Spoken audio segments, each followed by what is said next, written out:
Isang mapagpalang araw ulit sa ating lahat. So, ngayon is i-advance ko na yung paggawa natin ng devotion for this day since may pasok ako whole day and gabi na naman yung magiging uwi ko. And I will find it hard na naman para makapag-comply mamaya. Since syempre may mga academic requirements din ako. And ayoko naman na makalimutan gawin tong devotion. So, pagbibigyan priority ko na siya ngayon. Or gagawin na natin siya ngayon. So, for today, andito pa rin tayo sa series na Grow in the Grace. And our topic for today is lumapit sa trono ng biyaya ng Diyos. Or approaching God with confidence, the great high priest. So, in connection to our topic for today, ang Bible verse na ating tatalakayin ay ang Hebrews chapter 4, verse 16. So, in New International Version or NIV, let us then approach God's throne of grace with confidence so that we may receive mercy and find grace to help us in our time of need. So, try ko siyang hanapin in Tagalog version.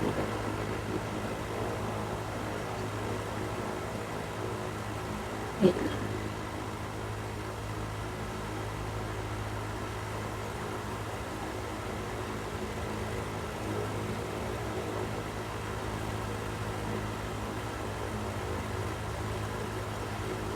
Ayan.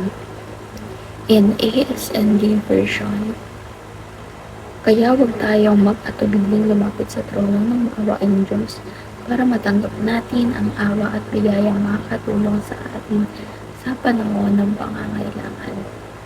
So, feel ko itong Bible verse is nagsiserve lang as a reminder sa atin na kasi sabi dito let us be confident na lumapit sa ating Panginoon in times of our need. So, kung iisipin natin na hindi tayo karapat-dapat para lumapit sa Kanya, then walang karapat-dapat na lumapit sa Kanya. If not now, then when? Kasi never tayo magiging karapat-dapat para sa ating Panginoon. Kasi ultimo, araw-araw nagkakaroon tayo ng kasalanan. And aminin man natin o hindi, may mga damdamin tayo or emosyon na hindi nakaayon sa will niya. And syempre, sino ba tayo para maging katulad niya na sobrang pure, walang kasalanan? Diba? Walang taong kayang gumawa niya. So, kahit isa sa atin is never magiging deserving para tumawag sa ating Panginoon.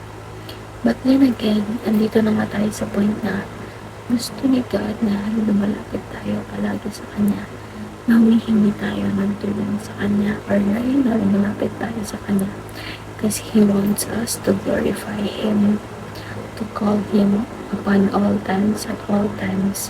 And ayun nga, gusto niya na hindi tayo namamalimot sa Kanya. So, deserving or not, we should always be confident to call to Him, especially in our end times that we most need Him, kasi ayun yung gusto niya, lagi tayong tumatawag sa Kanya. Kasi nga, di ba minsan, binibigyan na lang niya tayo ng problema para lang maalala natin siya. Binibigyan niya tayo ng problema para maalala natin tumawag at kumusap sa Kanya, di ba? So, marunong din makaramdam ang ating Panginoon. So, kaya nga nasabi dito, huwag tayo mag-atubiling lumapit sa trono ng maawaing Diyos para matanggap natin ang awa at biyayang makakatulong sa atin sa panahon ng pangangailangan. So, para mas mapalalim pa itong talakayan natin, is proceed tayo sa ating teaching. So, itong mga teaching natin is halos ito na rin yung naging explanation ko kanina sa explanation ko doon sa verse. So, basahin natin. Number 1, God has given us the right to approach God's throne through the great high priest. So, si God na raw ay magbigay sa atin ng karapatan para lumapit sa trono ng ating maawaing Diyos. Kaya nga nang sinabi sa Bible verse natin kanina na Hebrews chapter 4 verse 16. Number 2, God's mercy and grace help us in our time of need. So, gaya nga nasabi rin kanina, maawain niyo ating Diyos. And His grace never fails to provide us, especially in times when we most need it. Kaya nga grace kasi He is abundantly giving or loving us in a way that we couldn't even imagine. Na even though napakamakasalanan natin He is still continuing to provide and to love us unconditionally. So, naalala ko lang kasi natutuwa rin ako sa topic namin kanina sa church. It's about love yung topic namin sa church kanina, and ayun, nagulat lang ako kasi napasa ko siya ngayon sa devotion natin. Number 3, God's response is based on His goodness, infinite wisdom, and eternal plan. So, yung response ni God to our prayers is always based on His plan, on His goodness, and His wisdom. So, never siya magre-respond sa atin ng mema lang. Like, for example, hingi tayo ng, Lord, kailangan ko po ng ganito. Okay, sige, hindi siya yung ganun. Kaya nga sabi, sobrang layo ni God sa atin na kumbaga siya yung dapat gawin natin standard sa lahat ng bagay. Kasi when He decides or when He responds to us, nakabased yun lagi sa plano niya dahil lahat na nangyayari sa atin na pinahihintulutan niya ay nakaayon sa plano niya.